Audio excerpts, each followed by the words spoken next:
grass snake is one of my favourite animals, but it's very elusive and hardly anything is known about its distribution and population in the UK.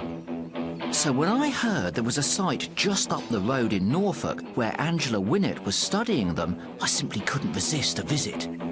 How many of these have you got out, Angela? Approximately 60. 60? Yep. Wow.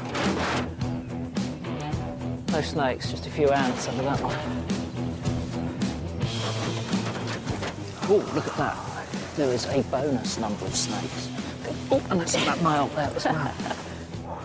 4 grass snakes in one go. That's a great catch. More than I've seen. Pretty good, isn't it, really? Yeah. And this one's venting already there. Look, I mean, it's not something you want to see in close-up, maybe, but... Oh, the smell! Now, I like it, Angela. What's your take on the smell? I'm getting used to it. You're getting used to it? This smell that they're producing to try and stop me from predating them is, for me, the smell of success. When I was an 8-year-old out catching snakes like this, if I smelled of that when I got home, then I'd been successful. But I suppose not many people are going to like that. Oh, it's quite heady when there's 4 of them. It's worth saying, Angela, that very often, once you start handling them, they do calm down. Mm-hmm, they do. Yeah, they kind of relax. Anyway, into the science, rather than just the perverse love of the smell and admiration for the snake. What are you up to here? My work is focused on counting them, trying to find how many are actually here on the site, as well as monitoring their seasonality and trying to see at what points throughout the year that their populations peak. But already we've seen more than the peak of last year. We've seen 35 has been the most. That's a lot of snakes on one site.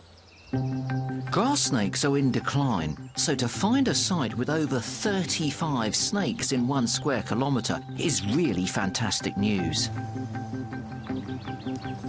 Angela is using a unique attribute of the snakes to help her count correctly. Well, you're doing something which I really wish I'd thought of doing when I was a kid, and that is that you're looking at their ventral scale patterns here, aren't you? Because these are individual to each snake. Yes, they're a great sort of fingerprint to be able to tell individuals apart. The ability to uniquely identify individuals means that Angela's survey will avoid double counting the same snakes and give really accurate results.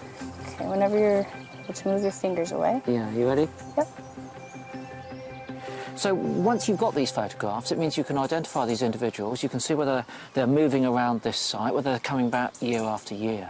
Absolutely, yeah. And I hate to say it, but it's smartly simple, isn't it? So it's something that could be done anywhere else in the country. Yeah, we don't know how to conserve a species if we don't know what its status is. It's really important for conservation to see what these snakes are doing and get out and find them.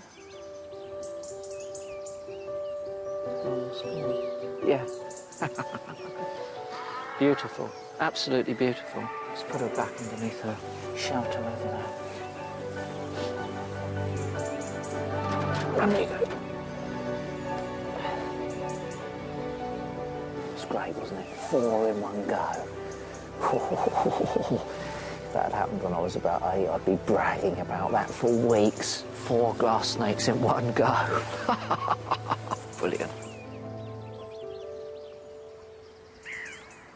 Grass snakes, fabulous, can never get enough. But look, here are the photographs that Angela and I took that afternoon. And you can see that this pattern here, the ventral scale pattern, is very clearly distinguishable. Look, one little black mark here, one here. This one's very different with 3 across here. A couple of black squares on this one. And it's retained from year to year, even when the snakes molt there and shed their skins, of course.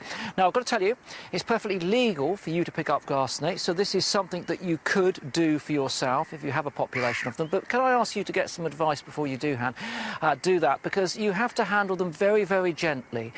They're soft-bellied and you don't want to damage their internal organs. But building up a database like this, like Angela is doing, across the country, looking at various populations would be a good thing, because we do need to understand more about these animals.